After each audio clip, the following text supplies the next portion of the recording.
My self के सिंह। आज आप लोगों को नया चैप्टर हम स्टार्ट कर रहे हैं, इवोल्यूशन या विकास के बारे में बताएंगे। अगला चैप्टर है विकास। इसे कहेंगे इवोल्यूशन।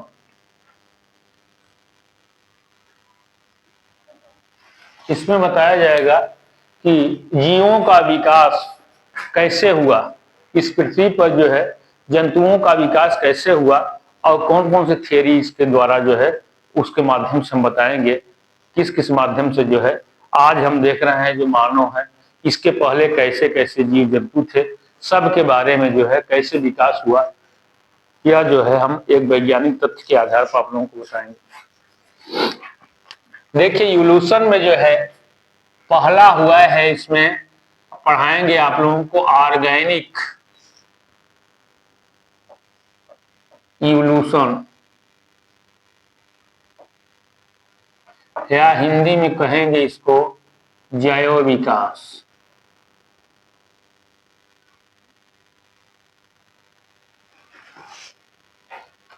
आप जानते हैं जैव विकास के अंतर्गत अमीबा से लेकर के व्हेल तक और व्हेल के बाद जो है एक विशिष्ट प्राणी के रूप में मानव तक का अध्ययन जो है हम जैव विकास के अंतर्गत करते हैं।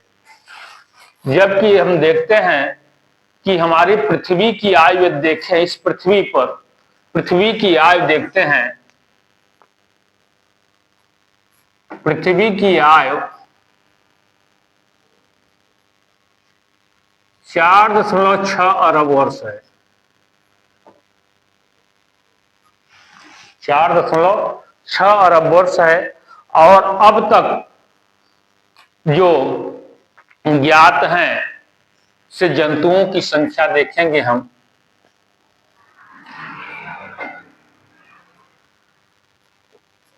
जंतुओं की संख्या यदि हम देखें तो 6.5 करोड़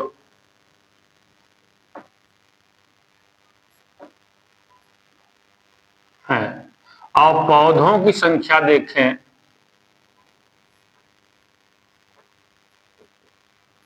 तो 5 करोड़ है। अब देखिए होता क्या है कि ये जो है अभी तो ज्ञात जातियां हैं, लेकिन ये जो है बढ़ सकती हैं और जितना अधिक खोज हो रहा है जातियों की संख्या बढ़ती जा रही हैं। और अभी तक जो ज्ञात हुआ है वैज्ञानिक तथ्य के आधार पर, नया डाटा कुछ और भी हो सकता है, लेकिन यह जो है इतने इतनी जंतु हैं और इतने पौधे हैं। इसी ढंग से पौधों में हम देखते हैं कि पौधों में शैवाल से लेकर के बड़े पौधे जो हैं उनकी स्थिति और इनका विकास कैसे हुआ, विकास का एक क्रम चला होगा और सबका विकास जो है एक से ही हुआ होगा। तभी आज देखिए हमारे डाइवर्सिटी दिखाई दे रही है, विविधताएं दिखाई दे रही हैं। तो इसमें देखते हैं कि एक जो है स्पेशल क्रिएशन थियरी आई। स्पेशल क्रिएशन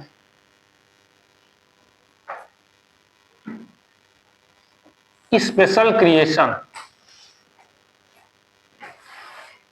इसे हिंदी में कहेंगे विशिष्ट सृष्टिवाद। क्या कहेंगे? विशिष्टवाद। इसे कहेंगे विशिष्टवाद। इस थियरी के अंतर्गत माना गया कि इस पृथ्वी पर जितने जीव जंतु हैं वो जो है उनकी उत्पत्ति जो है ईश्वर के द्वारा की गई है, ईश्वर के माध्यम से की गई है। इसीलिए इसे अलौकिक भी कहा जाता है। जो हम देख नहीं सकते हैं उसे अलौकिक अलौकिक ढंग से जो है इस पृथ्वी पर जीवों का जो है विकास हुआ। इसे कहेंगे स्पेशल क्रिएशन थियरी। इस ढंग की थियरी मानने वाले जो है 19वीं सदी के पहले तक जो है ये जो है स्पेशल क्रिएशन थियरी थी। इस थियरी के अंतर्गत कहा गया कि जितने जीव हैं, जीवों की उत्पत्ति ईश्वर द्वारा हुई है। मानव जीव जो बनाया गया है ये भगवान द्वारा बनाया गया है। इसे कहेंगे अलौकिक। क्या कहेंगे? अलौकिक, जो दिखाई न दे, अलौकिक विद द्वारा। जो जितने जीव हैं उन सबको जो है भगवान ने बनाया था। इसके पहले 19वीं सदी के पहले जो है ऐसे विचारधारा लोगों के दिमाग में थी कि जीवों की उत्पत्ति जो है सब भगवान बनाए हैं। आज भी लोग कहते हैं कि जिसे कहेंगे विशिष्ट सत्यवाद, कि आप पूछेंगे लोग कहेंगे सब भगवान बनाए हैं सारी चीजें। लेकिन यदि हम विज्ञान की दृष्टि से देखते हैं तो हमारा विज्ञान जो है तथ्यपूर्ण, तथ्य के आधार पर देखते हैं तो वो जो है प्रमाण के माध्यम से जीवों के विकास के बारे में बताता है। दूसरी थियरी आई जिसे कहेंगे स्पॉन्टेनियस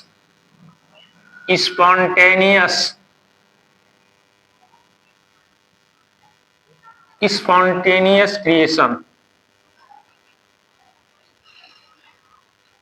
या हिंदी में इसे कहेंगे स्वतः जननवाद। स्वतः जननवाद। इसके बाद 19वीं सदी के दरमियान जो है एक थियरी आई, इसे कहेंगे स्पॉन्टेनियस क्रिएशन या स्वतः जननवाद। इसके द्वारा यह बताया गया कि जितने चीज इस जो है पृथ्वी पर आपको दिखाई दे रहे हैं सब जो है सब पदार्थ ही हैं। और पदार्थ का निर्माण जो है किससे होता है? पदार्थ का निर्माण जो है परमाणुओं से होता है। आइए इसके बारे में थोड़ा विस्तृत ढंग से जाने कि स्पॉन्टेनियस क्रिएशन क्या है या स्वतः जननवाद क्या है।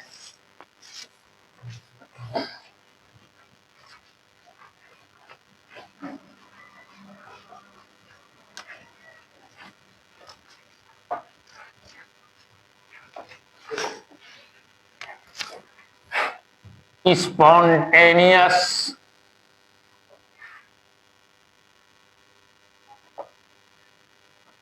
क्रिएशन या इसे कहेंगे स्वतः जननवाद। यह थियरी 19वीं सदी के दौरान आई थी। 19वीं सदी तक के मध्य समझ लीजिए, 19वीं सदी के मध्य। इसमें कहा गया कि पदार्थ का जो निर्माण होता है, पदार्थ कैसे बनता है। देखिए पहले क्या है? परमाणु है। परमाणु से क्या बना? अणु बना। अणु से क्या बना? पदार्थ बना। इस ढंग से हम देखते हैं कि पदार्थ की सबसे छोटी इकाई क्या है? स्मॉलेस्ट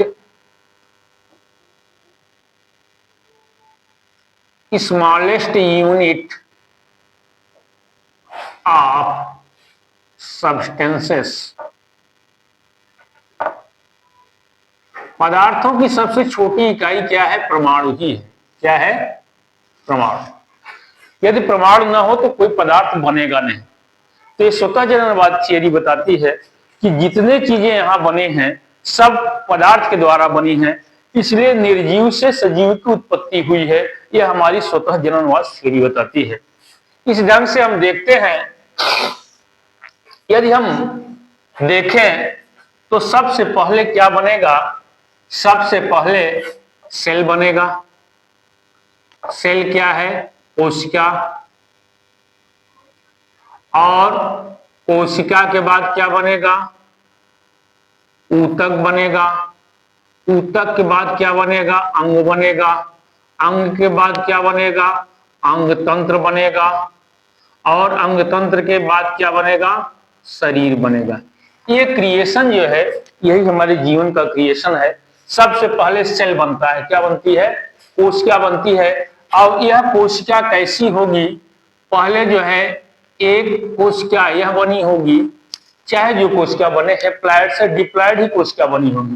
पहले एक कोश की, उसके बाद जो है बहुकोशिकीय जीवों का विकास हुआ। एक कोशिकी के अंतर्गत क्या आते हैं, अमीबा आते हैं, और बहुकोशिकीय के अंतर्गत जो है हम सब आते हैं। अमीबा के अलावा प्रोटोजोआ संघ के बाद जितने प्राणी हैं सब जो है मल्टीसेलुलर एनिमल के अंतर्गत आते हैं।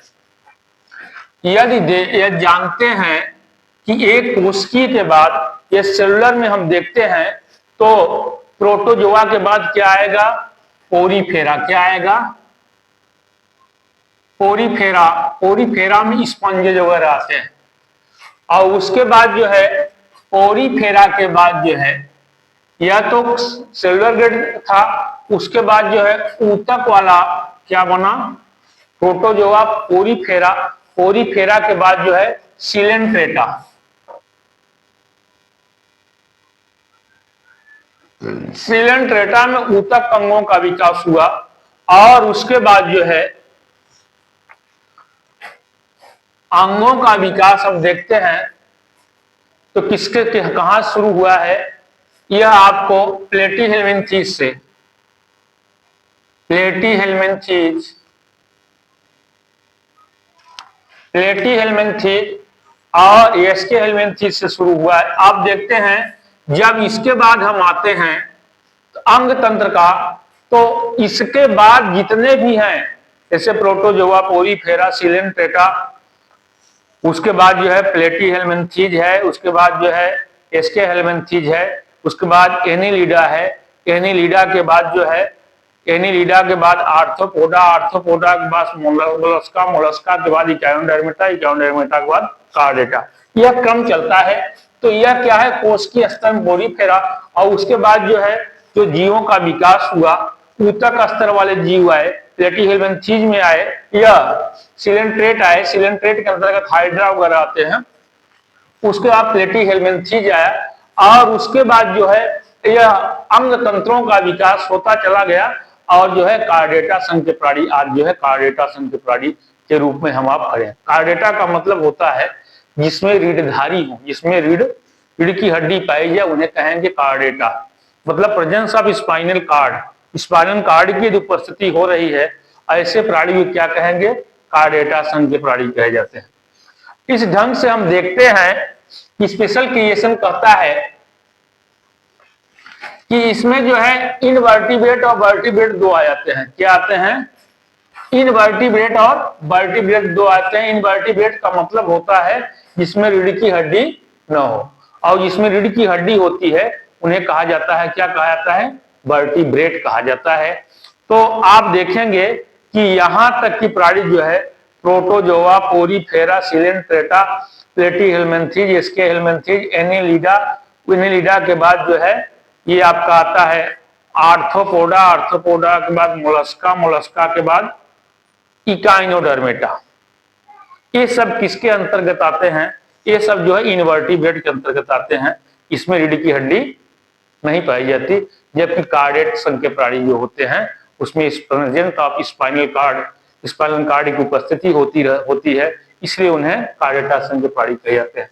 इस ढंग से हम देखते हैं जैसे परमाणु से अणु बना, अणु से पदार्थ बना, उसी ढंग से हमारे शरीर का भी निर्माण होता है। पहले जो है यह सेल सबसे छोटी इकाई है, हमारी बॉडी की सबसे छोटी इकाई क्या है, सेल है, कोशिका है। जैसे पदार्थ की सबसे छोटी इकाई परमाणु होता है, उसी ढंग से हमारे बॉडी जो हमारी बॉडी क्रिएट होकर बनी है उसकी सबसे छोटी यूनिट क्या होती है, सेल होता है। सेल से क्या बनाएगा, टिश्यू बनाएगा, टिश्यू के बाद जो है अंग बनाएगा, और अंग के बाद जो है अंग तंत्र बनेगा शरीर में।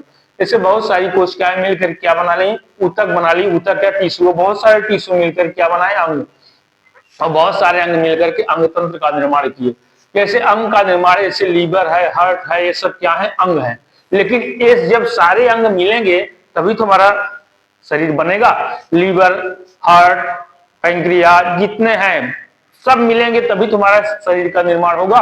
अब पहले कोशिका, बहुत सारी कोशिकाएं जब मिलेंगी तो ऊतक बनेगा, टिश्यू बनेगा। जैसे आप देखते हैं ये एक कोशिका इतनी छोटी होती है, इसको हम सूक्ष्मदर्शी से देख सकते हैं, लेकिन कई कोशिकाएं जब मिलती हैं तो क्या बना लेती हैं, ऊतक बना लेती हैं। इसीलिए जो है यह टिश्यू गेट ऑर्गेनाइजेशन पाया जाता है सिलेंट्रेट के प्राणियों में।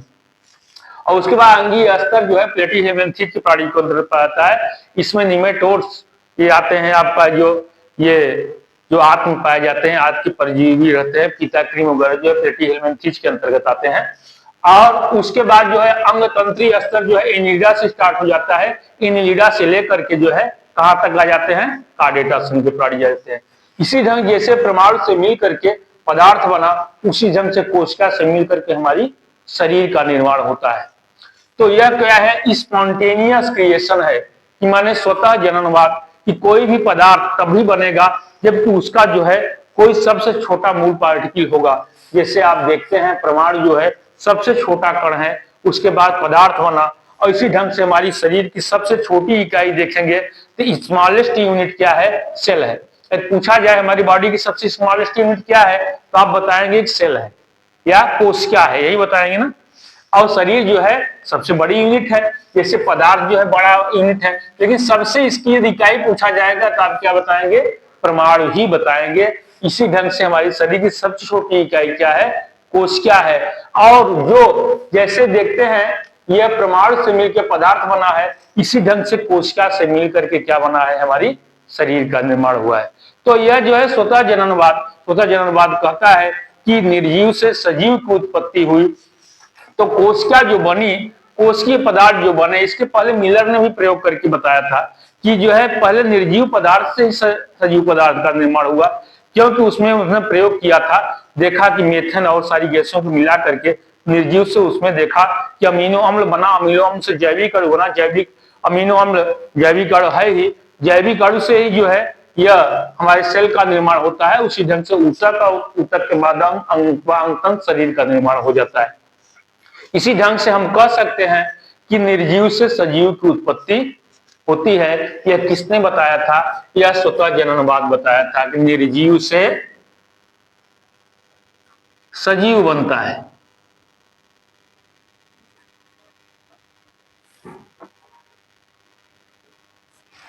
हुआ ना, बायोमॉलिक्यूल से जो है यह जैविक अणु से क्या बना, हमारी सेल बनी होगी पहले, सेल के बाद जो है यह इतने सारे निर्माण हुआ और इतने सारे जंतुओं का, पहले जो है अमीबा शुरू में क्या है आप देखें, एक कोशिकीय जीवों का निर्माण हुआ, उसके बाद बहुकोशिकीय जीवों का निर्माण हुआ। इस ढंग से देखते हैं तो इस अंग से देखेंगे तो सेलुलर ऑर्गेनाइजेशन किसमें पाया जाता है, पोरीफेरा संघ के, ऐसे स्पंजेज हैं। और ऊतक स्तर का सिलेंट्रेटा, ये सब बताए हैं आप लोगों को। इस ढंग का ऑर्गेनाइजेशन भी हमको देखने को मिलता है। इस ढंग से हम कह सकते हैं कि निर्जीव से सजीव की उत्पत्ति हुई है। इन सब से के आधार पे हम कह सकते हैं, क्या कह सकते हैं, ये कह सकते हैं कि कोई भविष्य का निर्माण, यह जो प्रेजेंट बन रहा है वह पास्ट से बना है। कैसे बना है, यहां लिख सकते हैं all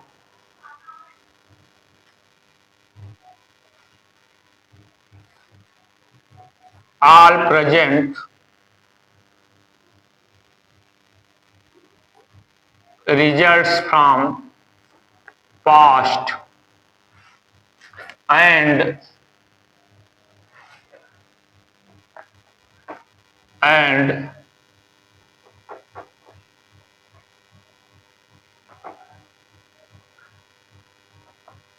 presents results from future.